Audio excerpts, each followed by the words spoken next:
Isaiah and I were hilariously wrong about the Giants at Seahawks this past week and the Washington Steelers. I said the football team only had one win left on their schedule in the Eagles game, and Isaiah felt the Giants weren't going to win another game. They weren't even going to beat the Cowboys, according to him. Then they both go ahead, beat teams they shouldn't be beating, and now they're in the playoff discussion. 2020 is weird, and we are left questioning if the NFC East isn't the worst division ever. First, I'm going to talk a little bit about the Giants and Seahawks game. I have been saying that since the Giants put on a defensive showcase versus the Bucs, the Giants defense is for real, and I'm no longer going to tolerate Isaiah's hate and slander that they haven't played anybody or even acknowledge it. They have held a top 5 quarterback in the NFL, a top 5 offense in the NFL to 10 points. They sacked Russell Wilson 5 times, one of the best quarterbacks in the league at extending plays, and they kept him in the pocket. When the Giants continue to make great offenses look incompetent and limit their offensive production,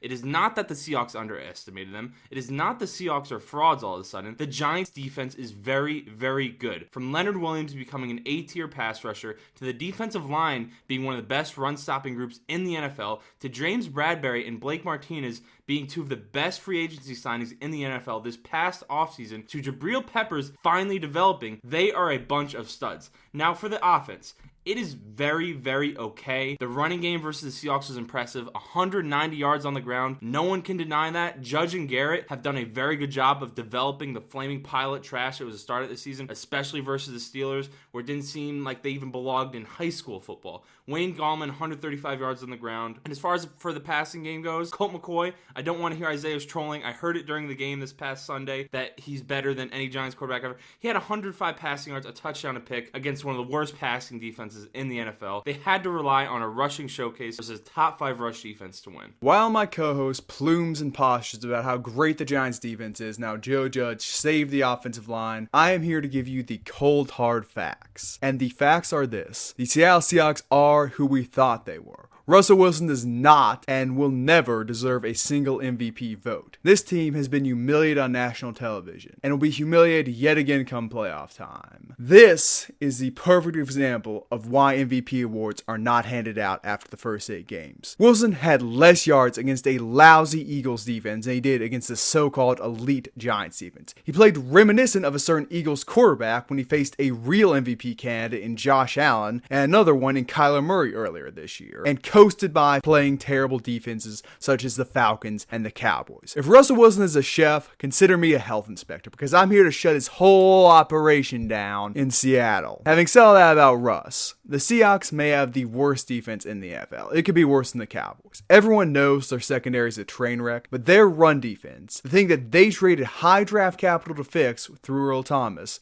looks awful. Earl Thomas isn't on an NFL team. Excuse me, Earl Thomas. Jamal Adams. But their run defense is god-awful. The thing they traded high draft capital and went out and acquired Jamal Adams with looks terrible. If Wayne Gallman can get 8.5 yards a carry on this team, I'm getting at least 4. That is a truly dysfunctional unit all the way around. And as for the Giants, they may win the division. I'm not ruling it out. This is an impressive win for them. But thanks to this little streak they've been on, they've done exactly what they did last year in a way. Last year, if they had lost one game to the Washington football team, known as the Washington Redskins at that point in time, they would have got a generational rushing talent in Chase Young. Instead, they won the game, patted down Jones' stats, and got the 4th best O-lineman in the class. Now they've done it on a larger scale. They have exited the race for Justin Fields or Trevor Lawrence, which means they will either have to reach early with their 10th or 11th overall pick and get a quarterback who will not be successful in the NFL, or they're going to draft another defensive player and let Daniel Jones continue to lead this team.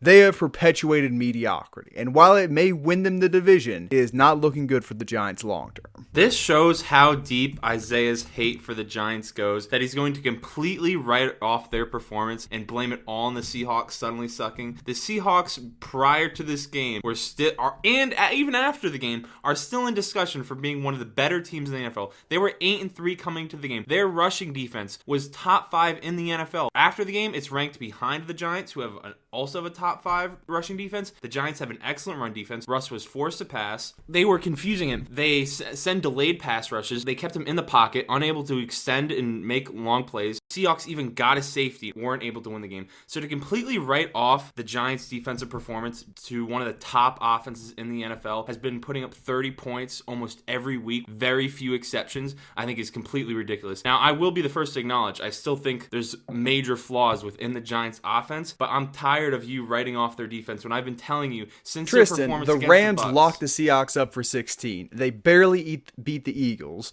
who have a bottom 5 defense in their own right. Had a decent performance against the Arizona Cardinals with 28 points. Not an amazing performance, by the way, and were completely out of the Bills game until they did nothing but pass for the second half. This offense has not been good for 5 games. And I will acknowledge the Giants have an above average defense, but you acting like it's an elite unit and them shutting down Russ is something we haven't seen all year is hilarious because it's been done multiple times. Russell Wilson's not an MVP, and the Giants defense is not one of the best in the league. Good? Sure. Great? Ha. I mean, I just disagree. I think the Giants have shown why their defense is elite, but not to take up too much time. I think we both got our points across when it comes I've got to the one Giants more game. thing to say. You mentioned Colt McCoy, and Colt McCoy might be the best quarterback the Giants have had in the last 5 years. I say that because of Please this. don't. You're just gonna With make a this drag complete on. lack of offensive weapons, he was not a liability with the football. That is something that both Eli Manning and Daniel Jones, late in Eli's career and through the entirety of Daniel's, were. So wait. Let me get this straight. So a game in which he had a 59% completion percentage, threw an interception,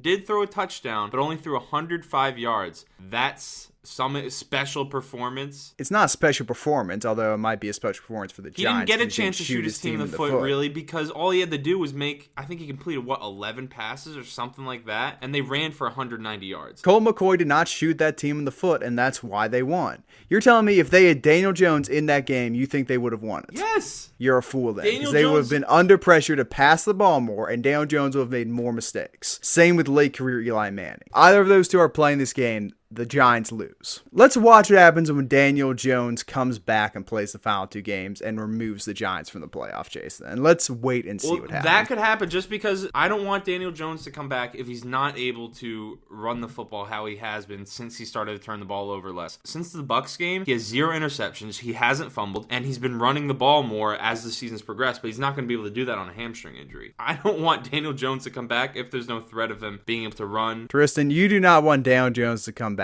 regardless, and you know it deep down in your heart. I mean, you can spew all this nonsense all you want, But but you're wrong. speaking of quarterbacks who came back, about a week ago, we discussed the Washington football team. I said I wouldn't be surprised if they still won their games over the next 3 weeks against tougher opponents and then beat the Panthers and their divisional rival to secure a playoff spot. I have changed my mind after this week. I would be surprised if the Washington football team does not win 3 of their last 4 games, handily take the NFC East. This team did what we thought the Kansas City Chiefs and Buffalo Bills were going to do and humiliated the Pittsburgh Steelers, the undefeated up until now Pittsburgh Steelers. Is this due to the football team's amazing front 7 and Alex Smith humiliating the only other man who was even breathed about in the comeback player of the year conversation? Certainly, but a much larger part of that is due to Eric Ebron. And I'm going to read you a quote from him. They just better give us the biggest plane and the best hotel. Whatever they did for the Chiefs last year, they need to do 30 times better than that when we go to the Super Bowl. And you'd think after Earl Thomas ran his mouth last year and guaranteed the Ravens' trip to the Super Bowl, AFC North players would learn to keep their mouth shut about the big game. You'd of course be wrong. Ebron and the Steelers receivers played terribly, had a drop party, and lost the Steelers the game. Congratulations, Eric. The 72 Dolphins are popping champagne again.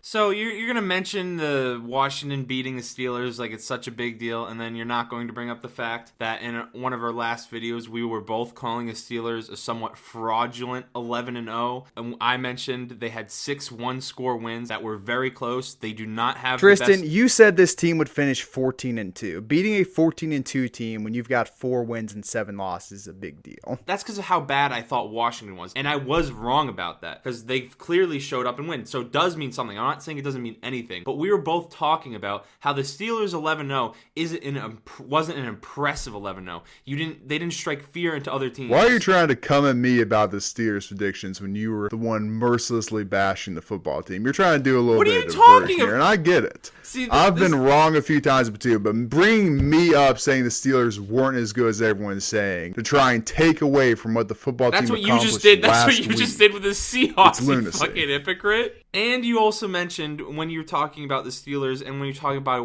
why Washington could win this game, it wasn't about because this is a few videos ago. It wasn't because of how good Washington was. It was because the Steelers were coming off a short week. They're getting more and more injured week to week. They lost one of their best pass rusher besides TJ Watt. So this game is more so the Steelers offense not having a rushing attack, not being a very good offense, and the defense finally having an off night. The offense has been what it is the entire year, and the defense is been weakened by injury. The defense is going to have a bad game once in a while.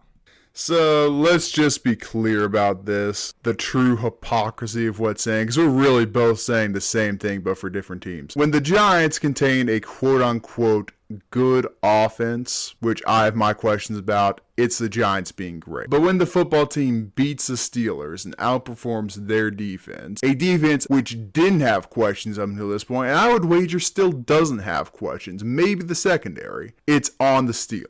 Look, the sooner you accept the football team is going to the playoffs and will finish ahead of the New York Giants, the sooner you can move on with your life, man. I mean, speaking of who I think is going to win the division, I don't really know who's going to win the division. I've changed my mind on this about 12 times. When the Giants won the game against the Seahawks, I was like, oh, the Giants are going to take this. And then Washington beat the Steelers, and they proved me wrong that they still have some type of offense, and they're not completely inept. The Giants beating the Seahawks leads me to believe they have a good shot at beating an injured Kyler and struggling Cardinals defense. They also have a shot at limiting the Browns and Ravens rushing attack due to how good their rushing defense is. The Giants offense just needs to be competent to win one of those games, two of those games. Washington with the rest of their games as well. Seahawks, who just saw what the Giants did to them. 49ers, Panthers, Eagles, all of those games now suddenly are very winnable for Washington. I think the Giants still take the division at the end of the day because they have the tiebreaker over the football team. They beat them both times this year. The 2020 is weird. The NFC East is weird.